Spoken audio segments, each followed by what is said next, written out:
Hey guys, Gary here, bringing you a live play video. Before we get started, I'm just going to give a quick overview of my results. So these are kind of my results since I started this database. This is basically since probably the last 2 years, roughly around the time I joined Nacho CFP, which really improved my games. You can see the large majority of my volume is at Russian cash, and I've got a really healthy win rate in games where people can't win. Most people are break even or losing on GG. Very few actual winners. So having a win rate of 3.5 roughly EV is really good, as well as my 500 reg tables win rate as well of around 4, running slightly above EV. And then if we just filter down to this year, you can see it's kind of a little bit of a similar story. Winning around 3.5 big blinds, a bit less on the EV side of things. Decent volume. I always aim to try and play 1,000,000 hands a year, which is quite attainable. And yeah, that's just where I'm at in terms of my poker going forward. Just more of the same, really. I'm pretty happy and content at mid stakes, doing well, making good money, and no real ambition to play high stakes at the moment, just because of life situation, buying a house, not having a huge bankroll in terms of being able to go on a huge downswing. But in the future, as things progress, perhaps I might play higher stakes again in the future. But I just think my kind of comfort zone and my skill set is around the mid stakes level. So that's what I'll be doing going forward. So today we're just going to be playing a 3-table session of Russian cash on GG. We've got the replayer to discuss hands in more detail when needed. And I'm just going to be talking about my basic decision-making processes. I won't be going too much in depth in terms of my advanced strategy ideas or MDA stuff, just because that has to stay behind paywalls and with Nachos, as well as the fact that I do videos for Run It Once as well. So more of the advanced good stuff, if you like, will be behind the paywalls. But hopefully I still think these videos will be useful for you guys mainly playing low stakes, looking to progress, just how to kind of simplify your game, your strategy, not get too overwhelmed by solvers trying to complicate, using full sizes and things like that. And also just how to be flexible and look to exploit recreationals. So that's kind of the theme and idea for this video. And kind of a lot of the principles that I'm talking about today will be able to be applied to the majority of low stakes games that you guys are playing on any site. And yeah, I think the important thing is how to be flexible and exploit recreational players, because while it's important to gain edges over other regs, the win rates either way are going to be kind of a few big blinds. Whereas 90%, that's just a stab in the dark, but the lion's share of your money, your profit in poker is coming from recreational players. So we need to be able to max exploit them and win as much money as possible. And it is essentially a race, particularly in reg tables. It's a race to win the recreationals' money before they leave and the table closes. A lot of auto kind of basic decisions so far. Going to open the Queen 7 off with recreational big blinds. The 8s I don't mind stabbing 3-way. I think I can just kind of fold out overcards and figure out where I stand in the hand. And the Ace-10 I guess fold against 3/4, delayed bet from this player. Would just call my Ace-Queen and fold my Ace-10. I think just having the extra overcard, as well as that player probably not bluffing that spot enough for that sizing in particular. And Ace-Jack off, recreational big blind, going to flat. It's a bit loose, but it's going to work fine with specifically a recreational big blind. Now I don't think this hand needs to bluff. I think I'm going to choose, firstly, if I'm choosing Ace-Jack combos, it's going to be the diamond. I'm going to choose my other combos that have less or no showdown. And facing a bet, we just have a pretty easy fold, I believe. A lovely turn on table 2. I think I'm just going to start with pot. We can find plenty of bluffs here from Jack X, 10x hands, clubs. And this player just decided to check fold a really good board for their range. probably falling in line with a lot of people at low stakes who don't play very well at all. They just play their hand basically and are pretty face up and honest in their lines and their sizes as to their hand strength. Queens, if we get 4-bet by the button, this would be a high frequency shove. Jackpot opportunity with tens, but not really because the big blind's going to 3-bet jacks, queens, kings pretty much always. We're starting with a min bet on this board. My hand can kind of go either way here. I think I like betting it because we get to fold like some king, queens, queen, jack floats. We still get called by 5x, 6s, 7s, 8s, 9s. So it's kind of a mergy, thinnish value protection bet. And the good thing about doing that as well is that we just prevent facing over bets on the river from opponent from his ace x hand. So we lose less against ace x. Ace 10 off, this isn't the best lineup to open this hand with a recreational here because what's going to happen too much is that these regs are going to squeeze, but there is a recreational big blind as well. So therefore, I think it's fine. Like these 0 EV hands kind of depend a lot on the lineup as to whether they're profitable or not. Now we're just going to bet. Ace 6 suited will just be a check call against a short stacker. And check call turn. And do I want to go for a check raise? I think I'm just going to bet pot. 3-betting the queen 10 suited this time. I think pot functions well here because I don't think he's going to bluff this spot first and foremost. And I also don't think he's going to bet 2-pair. Players don't bet thin enough. So therefore I want to bet my hand and I want to choose a size where he's going to call all of his 2 pairs. And I think pot just does that. My bluffs are going to come from like 5x. The queen 10, we can kind of go either way here. I'm just going to start with a small bet on this board. Just a simplified strategy. And now we will go into check call mode.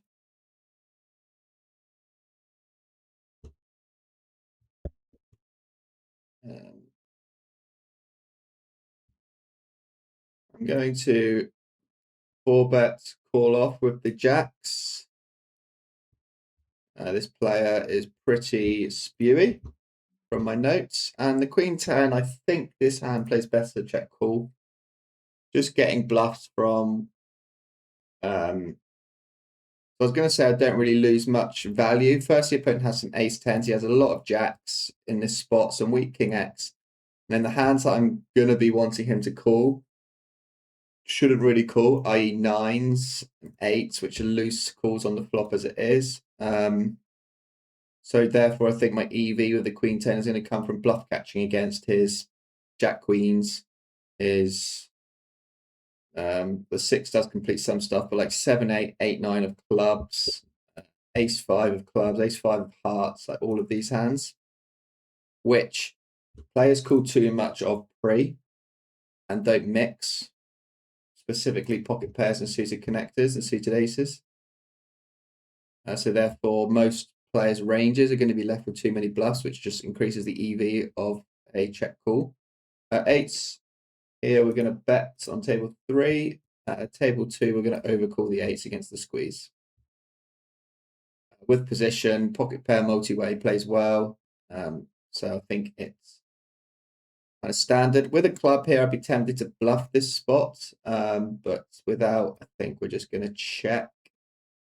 The ace jack, I think we're check calling. Not sure if this player bluffs enough low pockets though. I mean, how he doesn't bluff that, I don't know. 8s will fold. It is tempting to raise that spot because it does feel a little bit weak, but I just don't want to get too out of line in these videos and kind of stick to basic, simplified ideas that I think you guys watching, you low stakes guys looking to progress, will be able to learn from. So the kind of 2 messages I like to put across are simplification and being flexible. the simplification in terms of just having implementable, repeatable strategies that you can execute time and time again easily and know what you're doing on every street, rather than trying to use a high EV, the highest EV flop bet size, for example, but then not know how you're going to play turns and rivers. And then flexible by adjusting to recreationals and thinking on your feet, using your poker brain, not relying on RNGs to be able to um, um, isolate them and exploit them to the max.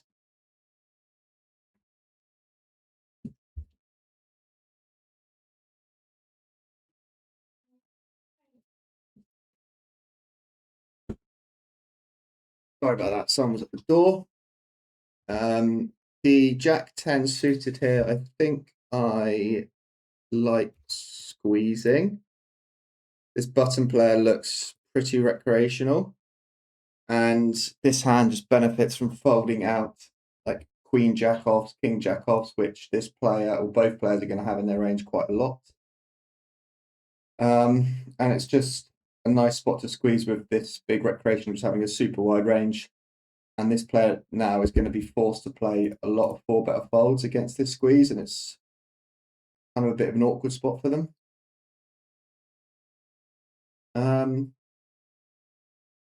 Queen 8, I think we'll start with a check. Queen Jack, I think just calling this combo, and I'm going to prefer my Ace Jack and lower Jack X to check raise, simply because the Queen Jack benefits from the implied odds of the Queen, whereby we hit full houses against straights and things like that. We need less protection against straights, whereas Jack 4, for example, can get value against straight draws. Now we're just going to overbet. The Queen 8 will give up.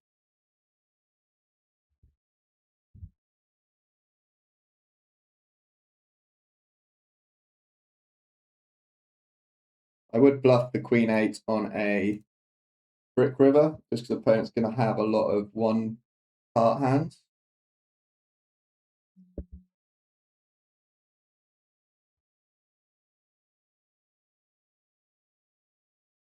The King 6, we're going to check, probably check call river. Just because I don't think this player will bet the ace high, so he would just probably have some random 7-5 suited hands that a 58 V pipper will have. This player looks recreational, so I'm just going to start by betting myself into them with a hand this strong, where I get tons of calls from straight draws, flush draws, ace X. And they're the type of player is going to call like ace 8 offsuit pre-flop.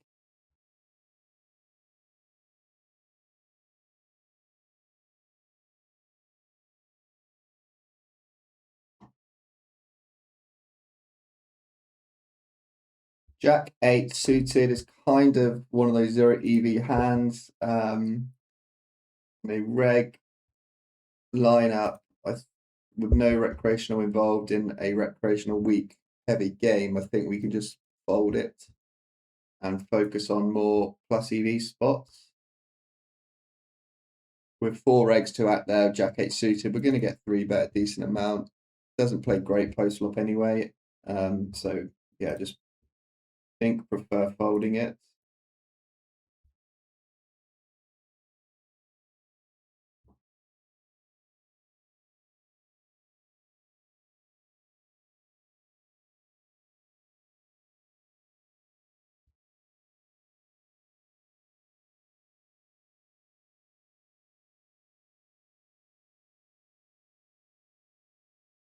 The 4s with another recreational big blind, I'm going to get involved here. Jacks, I'm going to bet. I think this hand benefits from some protection. Definitely betting again. Snap calls are pretty weak, so I would triple on brick rivers. This one's not great, so I'm going to check now and hope it goes check, check. Okay, I guess I win. Yeah. That's noteworthy. They're float on the flop. And I think they should bluff their hand on the river.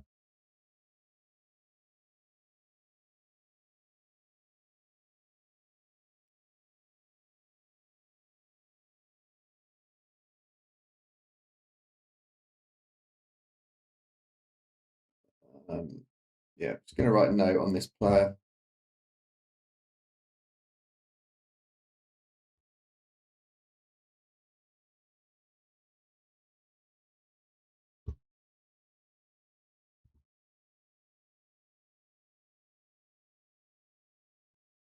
Just a great spot to bluff the river. Just he can't really think his 7 is like if he's. I'm not saying like basically he's a recreational player, so he's not thinking on this level. But if you're in a spot like this against a reg, you just want to bluff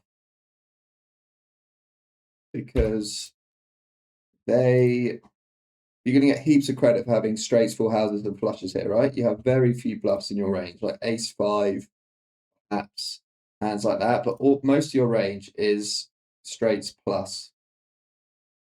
So therefore, I'm just going to overfold this spot massively, and quite rightly so, I think, because of the few bluffs that you have in your range in this spot. So I'm going to fold my aces through tens pure. I may even fold a 9, depending on bet size, which seems a little bit tight, but range C bet here with queens.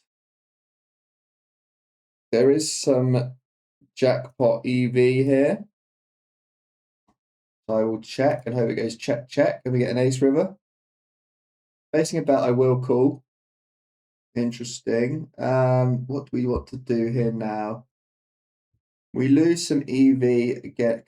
Can I check jam my hand? I think I just want to bet 3/4 myself, and I'll talk about why. So firstly, I don't have the nuts. Opponent still has ace king, and should have some kings, although I doubt he does. Probably just 4 bets it pre-flop. So I'm gonna have to hope that he's firstly gonna find bluffs and turn like 8-7 pocket tens and jacks into a bluff, which isn't likely. I have to hope he bets all of his ace X, which again, some tight players are going to check their ace fives. So I just think betting here is best and choosing a size whereby he's going to call all his ace X and even call like his king jacks and king tens. And like it's a spot where he can just call quite light, right? Because he can just think I've got 5-4 suited and 6-5 suited, which I three bet out the big blind quite a lot. So he's going to cool down relatively light, and also just these bad players just aren't willing to fold jacks or king jack in kind of spots like this. So therefore, all those things considered, I just think betting myself makes sense and not getting too greedy.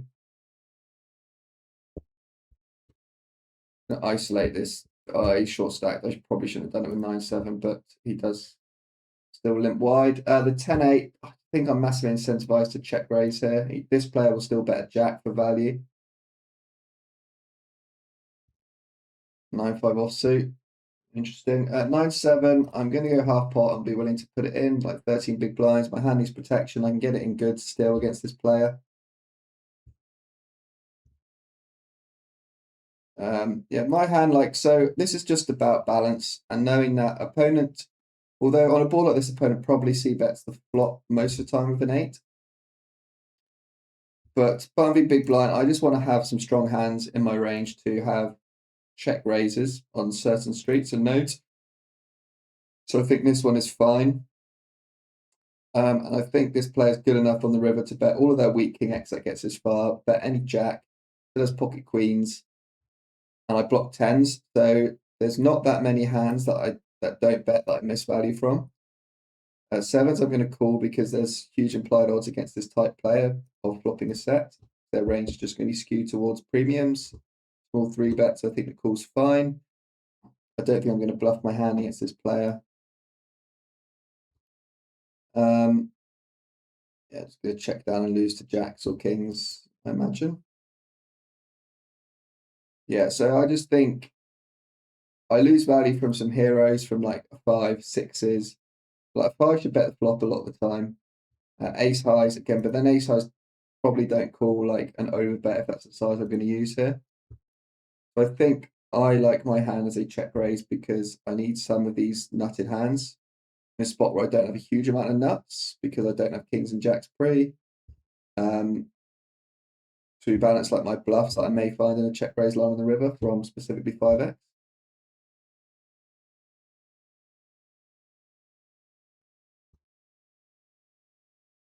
Going to open the 9-7 suited with what looks like a recreational in the big blind.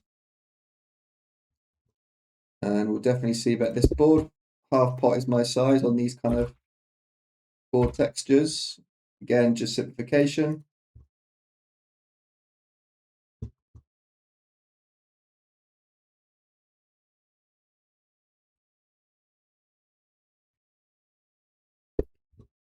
And we will bet again on the turn. Actually, no. I'm gonna check back. I think a lot of EV. It's hard pressed to get called by worse, and this player's just going to check call a lot with random overcards. He does have some eights. I like having the 9 booking pocket 9s. He should bet bigger with 10s. So I think I like raising this to get calls from his 4x, pocket 5s, pocket 6s.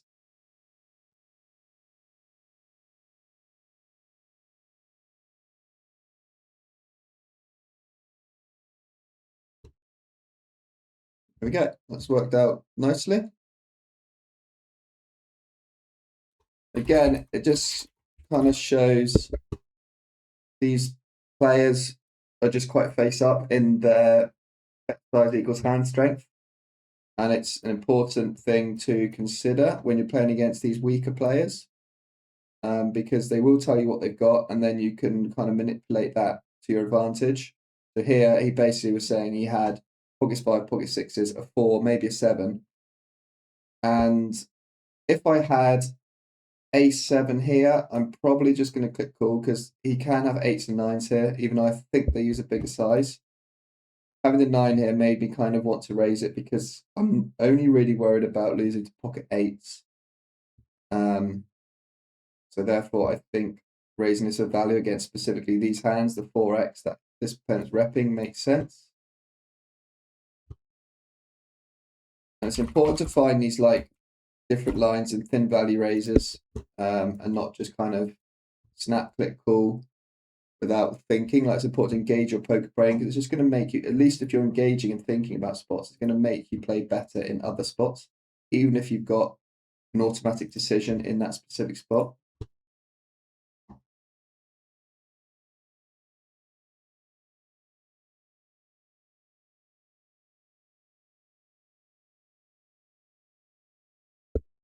Going to float the king 10 back doors. Min bet on the monotone board. We have a pretty easy fold now, the king 10, when we don't improve. The ace line we will check now and potentially call or raise river. I think there's just a lot of like jack 10, queen 10 offsuit, 1 heart, 9-10 offsuit, 1 heart. However, when a recreational bets pot, it's just time to fold, mostly.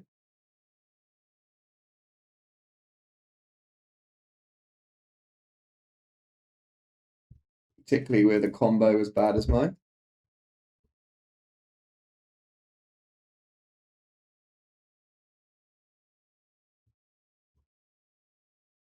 Going to open the king 5 of recreationals in the blinds. Again, a 0 EV open.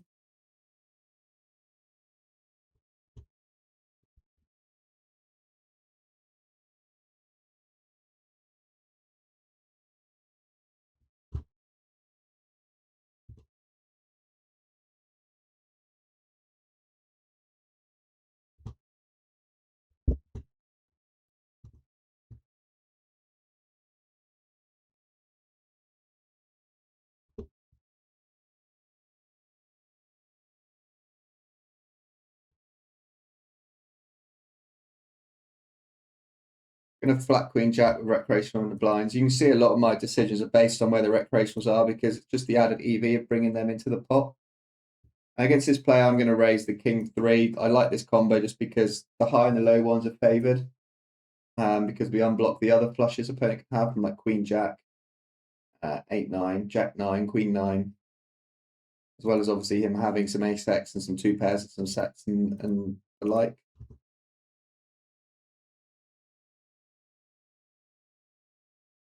And I think tens will check this one back.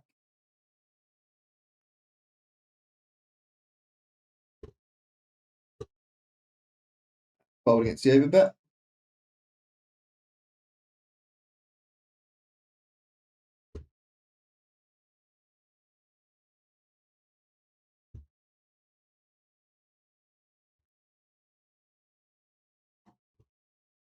Going to overcall the fives with a recreational, plays fine multi-way.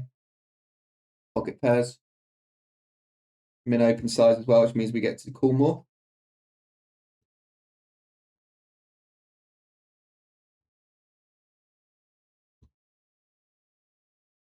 And the ace-3 facing a 3-bet is just folding in these positions, particularly in a high rake structure like these games on GG.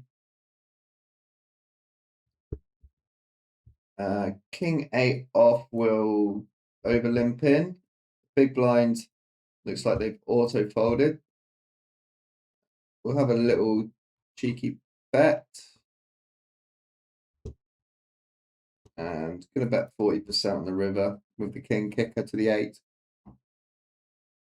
We could check raise, check call as well, get some missed straight draws, but just player don't think they're likely to bluff enough.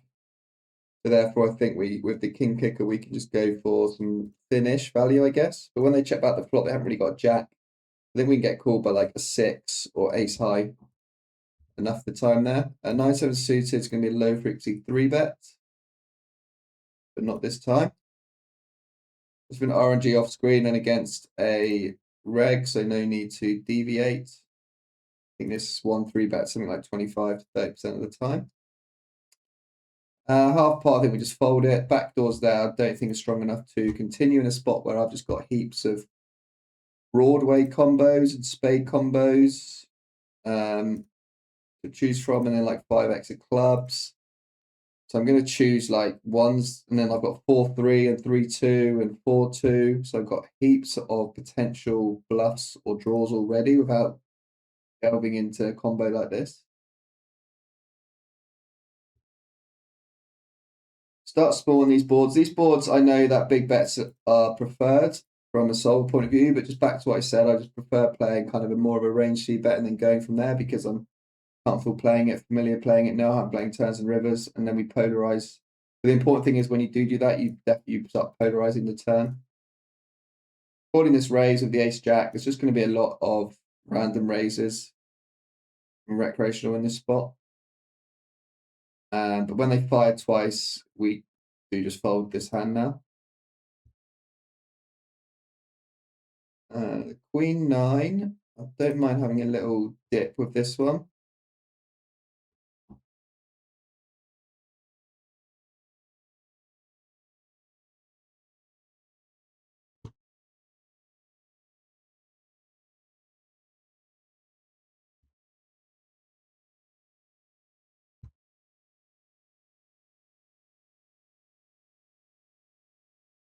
Three bet the tens. Queen 9 suited. It's just a lovely spot for this player to squeeze, but so I would 4-bet a bit more liberally, but not as wide as Queen 9 suited. Just want slightly better blocking hands there.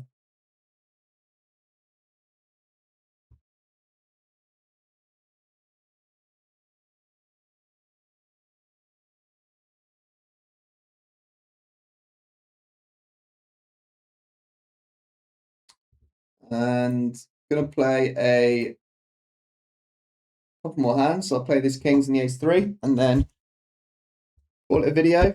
Ace-3 mix, and RNG's low, so just flatting. We will check call most sizes on this flop with some backdoors. Definitely the 1/3.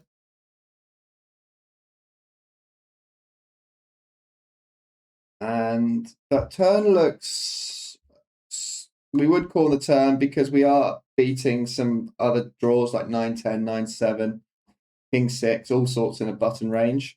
And river, we just check and hope to win a showdown. That combo should be barreling turn high frequency, I believe. I think that's a mistake from opponent. But anyway, that is the end of this live play video. I hope you guys found it useful, enjoyable, and just got an idea and maybe the odd tip about how I go about my game or what you can implement to your game just to make poker a bit easier because it's a very complex game. But I think the important things for me are just keep things simple, a strategy you can execute well time and time again, and also on top of that, being very, very flexible against the recreational players to try and exploit them, isolate them, and win as much money against them as possible. Take care, guys. Good luck at the tables, and I'll see you again.